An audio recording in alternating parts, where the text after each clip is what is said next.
গভীরে যাও আরো গভীরে যাও। না, আপনারা হয়তো ভাবছেন যে আমি 22শে শ্রাবণ সিনেমায় রূপঙ্করের সেই গানের কথা বলছি। একদমই না। অনন্যা ব্যানার্জি গতকাল কলকাতা কর্পোরেশনের অধিবেশন চলাকালীন একটি মন্তব্য করেছেন যে গভীরে যাও আরো গভীরে যাও, বাইবেলে উল্লেখিত অর্থ বেশি গভীরে গেলেই তবেই তুমি তোমার অভীষ্ট লক্ষ্যে পৌঁছতে পারবে। ফাদাররা যদি সত্যি সত্যি বাইবেল পড়তেন তাহলে নান অর্থাৎ সন্ন্যাসিনীরা কি বার্তা দিতে চাইছে বা কি কিসের গভীরে যেতে বলছেন সেটা ফাদাররা বুঝতে পারতেন। উনি এই কথাটা কেন ব্যবহার করেছেন, বেশি কথায় যাওয়ার আগে আপনারা ওনার মুখের থেকে নিজেরাই প্রথমে কথাটা শুনে নেন।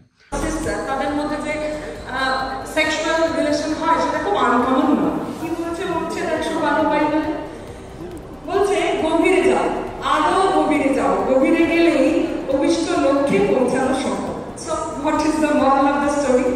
যদি বাইবেল পড়া থাকতো ফাদারের, তাহলে নানের এই ক্লুগুলো নিতে পারতেন।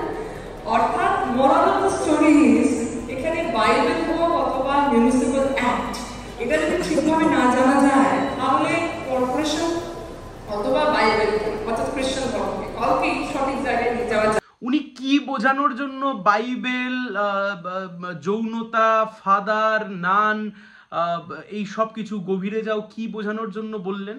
উনি দিনের শেষে বোঝানোর জন্য বললেন মিউনিসিপাল অ্যাক্ট, অর্থাৎ মিউনিসিপাল আইন। সেই মিউনিসিপাল আইন এবং বাইবেল ইত্যাদি ইত্যাদি ইত্যাদি সব কিছুকে জানতে হবে। যদি না জানে তাহলে সে ঠিকঠাক মতো তার প্রয়োগ করতে পারবে না। ঠিক যেমনভাবে ধরুন ওই নানরা বলছেন বাইবেলে যে গভীরে যাও আরো গভীরে যাও, ফাদার যদি বাইবেল পড়তেন তাহলে ফাদাররা বুঝতে পারতেন যে নানেরা আসলে কিসের ইঙ্গিত করছেন। ঠিক তেমনভাবেই উনি বোঝাতে চেয়েছেন মিউনিসিপাল অ্যাক্ট।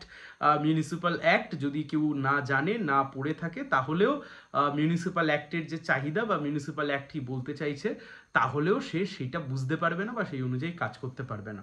দেখুন, এক হয় নির্লজ্জ আর দুই হয় তৃণমূল কংগ্রেস।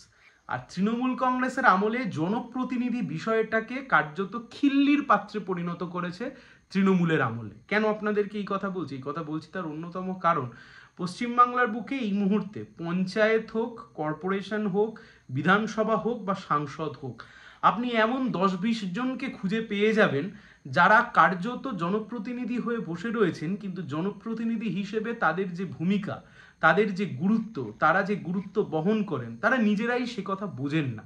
এখন এটাও যেমন একদিকে ঠিক, আবার একদিকে এটাও ঠিক যে তৃণমূল কংগ্রেস আজকে যতই অনন্যা ব্যানার্জির বিরুদ্ধে এই মন্তব্য করে বা অনন্যা ব্যানার্জির বিরুদ্ধে কথা বলে যতই এটার বিরুদ্ধে বার্তা দিতে চাক, কিন্তু আসলে এ ধরনের মন্তব্য আজকে অনন্যা ব্যানার্জি করছে, কিন্তু এ ধরনের মন্তব্য খোদ মমতা ব্যানার্জি বিধানসভায় আগে দাঁড়িয়ে করেছেন যে রাজ্যে শপিং মল বাড়ছে, রাজ্যে অনেক কিছু বাড়ছে, তার সাথে সাথে রাজ্যে ধর্ষণও বাড়ছে।